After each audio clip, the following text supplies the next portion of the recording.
සියලුම දෙනාට සුබ දවසක්.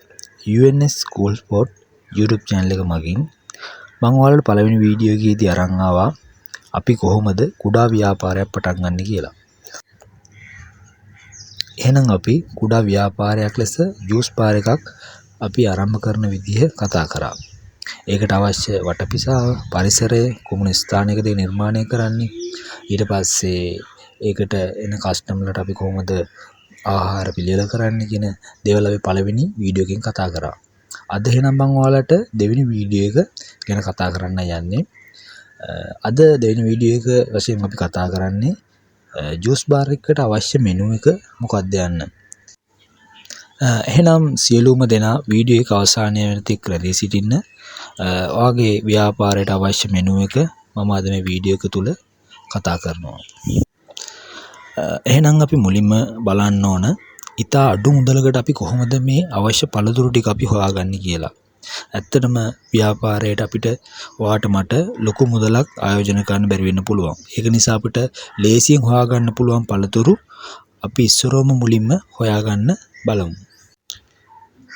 තවත් විශේෂ කරුණක් තමයි අපි විසින් කස්ටමර්ට ලබා දෙන ප්‍රොඩක්ට් එක ඉතා සාධාරණ මිලකට දෙන්න අපි පුළුවන් තරම් උත්සාහ කරන්න ඕනේ. මොකද අපේ ලංකාවේ මිනිස්සු මේ රස්නයත් එක්ක ජූස් වලට ඉතා කැමැත්තක්, ප්‍රියතාවයක් දැක්වීම මෑත කාලයේ අපිට දැක් ගන්න පුළුවන්. ඒක නිසා අපි ජූස් බාරයක් පටන් ගන්නකොට ප්‍රධාන කරුණු 4ක් යටතේ අපිට කතා කරන්න පුළුවන්. එහෙනම් අපිට පළවෙනි එක විදිහට ගන්න පුළුවන් ෆ්‍රෙෂ් ජූස්. දෙවෙනි එක තමයි මිල්ක් ෂේක්. තුන්වෙනි එක තමයි මොජිටෝ. හතරවෙනි එක තමයි ACAI බෝල්. එහෙම නැත්නම් සීරියස් බෝල් කියලාත් කියනවා. මේක ගොඩක් ඕස්ට්‍රේලියාව වගේ රටවල් වල තමයි මේක බ්‍රෙක්ෆාස්ට් එක ලෙස ගන්නෙ. මොකද කාර්යබහුල තත්ත්වයක් එක්ක අපිට උදෑසන ආහාර ගන්න ගොඩක් මග ඇරෙනවා. ඒක නිසා මේ ACL බෝල් එකක් සීරියස් බෝල් එකක් වගේ අපිට ව්‍යාපාරයට ඇඩ් කරගන්න පුළුවන් නම් අපගේ ව්‍යාපාරය ඉතා සාර්ථක ව්‍යාපාරයක් ලෙස අපිට ඉදිරියට ගෙන යන්න පුළුවන්. එහෙනම් අපි ඉස්සෙල්ලාම බලමු ෆ්‍රෙෂ් ජූසස් 10ක් අපිට ලේසියෙන් හොයා ගන්න පුළුවන් ෆ්‍රෙෂ් ජූසස් 10ක් මොනවද කියලා. අනිවාර්යෙන් අපිට පැපොල්, කෙසෙල් ප්‍රධාන වශයෙන්ම ඒ දෙක තියෙන්න ඕන. අපි පැපොල්, කෙසෙල්, කෝමාරිකා, කොමඩු, දොඩම්, ඇපල්, අඹ, දිවුල්, අලිපේර, තැඹිලි වගේ අපිට ලේසියෙන් හොයාගන්න පුළුවන් පළතුරු වර්ග 10ක් අපි ඉස්සරවම ගන්න ඕනේ. මුලින්ම අපි මෙනු එකේ වැල් වටාරම් ගොඩාක් පුරව ගන්න එපා. එතකොට එහෙම වුණොත් අපිට ව්‍යාපාරය කරන්න යන්න අපහසු වෙනවා. අපිට ලේසියෙන් හොයාගන්න පුළුවන් පළතුරු ටික අපි ඉස්සරවම අපි මෙනු එකට ඇඩ් කර ගන්නවා. රයිට්. ඊළඟට අපි කිව්වා දෙවෙනි එක මිල්ක් ෂේක්. එතකොට අපි මිල්ක් ෂේක් වශයෙන් වැනිලා මිල්ක් ෂේක් එක ගන්න පුළුවන්, චොකලට් මිල්ක් ෂේක් එක ගන්න පුළුවන්, ස්ට්‍රෝබෙරි මිල්ක් ෂේක් එක ගන්න පුළුවන්. ඊට අමතරව අපිට මේවා මේ ස්ට්‍රෝබෙරි එකයි වැනිලා එකයි කලවම් කරලා අපිට පුළුවන් නිෂ්පාදනයක් අලුතෙන් වෙළඳපොළට හඳුන්වා දෙන්න.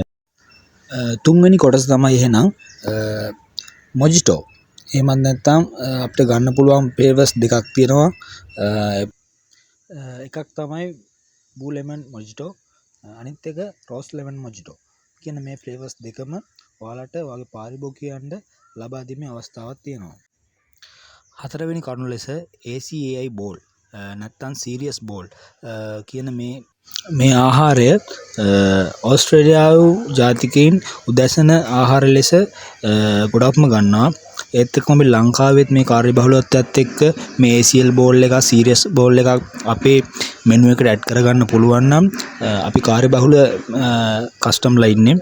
එයාලට ඉක්මනින් යාලගේ උදැසන ආහාරය ලබාගෙන යන්න පුළුවන්. ඒක නිසා සෑම අවස්ථාවකම අපේ ජූස් බාර් එකට මෙයාලා මේ ප්‍රවණතාවයක් වැඩි වෙනවා. හරි, එහෙනම් මම ඔයාලට මේ ලබා දුන්න මෙනු එකට අමතරව ඔයාලට කරගෙන යන්න පුළුවන් නම් ජූස් ඔෆ් ද ඩේ, ඒ කියන්නේ දවසට එක අලුත් ජූස් එකක් ඔයාගේ ජූස් බාර් එකෙන් කස්ටමර්ට ලබා දෙන්න පුළුවන් නම් ඒ කස්ටමර්ලා හැමදාම සූදානම් වෙනවා දවසින් දවස ඔයාගේ ජූස් බාර් එකට මොකක්ද අලුතෙන් ඇඩ් වෙන ජූස් එක මොකක්ද කියලා බොන්න එන්න. ඒක නිසා ඔයාට ඒ ක්‍රමය කරගෙන යන්න පුළුවන් නම් ඔයාගේ ව්‍යාපාරය සාර්ථක කරගැනීමේ හැකියාව තියෙනවා. එහෙනම් ඔයාට පුළුවන් නම් අපේ ලාංකික මිනිස්සු පුරුදු වෙලා තියෙනවා උදේට සාමාන්‍යයෙන් කොළ කැඳ එකක් බොන්න, සව් කැඳ එකක් බොන්න, කොටුකොළ කැඳ එකක් බොන්න, කලවම් ඇල්ලු කැඳ එකක් බොන්න. ඒ වගේ දේවල් වලට පුරුදු වෙලා තියෙනවා. ඔයාට පුළුවන් නම් මේ දේවල් වලින් එකකුත් ලබා දෙන්න. ඔයාගේ ව්‍යාපාරය ඉතා සාර්ථක ව්‍යාපාරයක් බවට පත් කරගන්න පුළුවන්. හරි, අවසාන වශයෙන් එහෙනම් මම ඔයාලට කියලා දුන්නා ජූස් බාර් එකට අවශ්‍ය මෙනු එක මොකක්ද කියන එක. මම මේ ලබා දුන්න මෙනු එකේ මම හිතනවා ඔයාලා ගොඩක් වැඩදායි ප්‍රයෝජනයක් ගනී කියලා. එහෙනම් අපි මේ වීඩියෝ එක මෙතනින් ඉවර කරනවා. මේ වීඩියෝ එක නැරඹු ඔයාලට ගොඩක් ස්තුතියි. සහ මම ඊළඟට තුන්වෙනි වීඩියෝ එක කරගෙන එනවා. එහෙනම් රැඳී ඉන්න. අපි තුන්වෙනි වීඩියෝ එකෙන් හම්බෙමු. එහෙනම් හැමෝටම good luck.